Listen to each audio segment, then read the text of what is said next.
सन्माननीय व्यासपीठ आणि उपस्थित सर्व कविवर्य, मी माझी कविता वगैरे म्हणायला आलेलो नाही आहे आणि एवढी काही माझी प्राज्ञा नाही.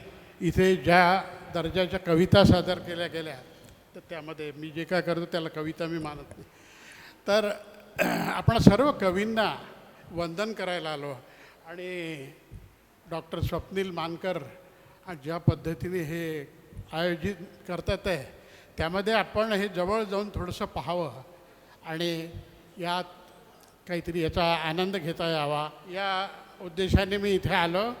मला कविता आवडतात, कविता म्हणायला आवडतात, दुसऱ्या चांगल्या कवींच्या कविता म्हणायला आवडतात.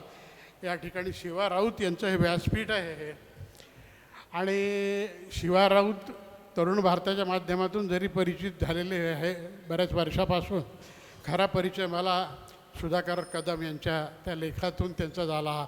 पुनवेच्या पहाटे आला पाऊस कशाला बाई, ओलेसे अंगण झाले, वाऱ्याला नाचण घाई, वाऱ्याला नाचण घाईसारखे असे सुंदर शब्दकळा देणारे शिवा राऊत यांचंही व्यासपीठ यावरून. आणि तुम्ही या श्रावणामध्ये हे आयोजित केलं आहे. श्रावणाला बोरकरांनी लावण्याचा ऋतू म्हटलं आहे की नाही, सृष्टीला 5वा महिना वगैरे तेही म्हटलेलं आहे.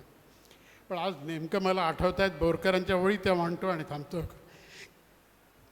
हळद लावणी आले ऊन कुंकुमाक्षता फुलामधून, हळद लावणी आले ऊन कुंकुमाक्षता फुलामधून, झाडामधून झडे चौघडा घुमते पाणी लागून धून, नाचून मिटली श्रावणधार, नाचून मिटली श्रावणधार, शीतल पाऱ्या परिस दुपार, निळीतून हिरव्यात भरळली पिवळी सोन पिसवळी चार, उभा रसाळी भरून दूध, उभा रसाळी भरून दूध, हवेत सजणी कापूर ऊद, शेरवडाच्या ढवळ्या पाणी, उधळे ऋतूंचे लक्ष विरोध.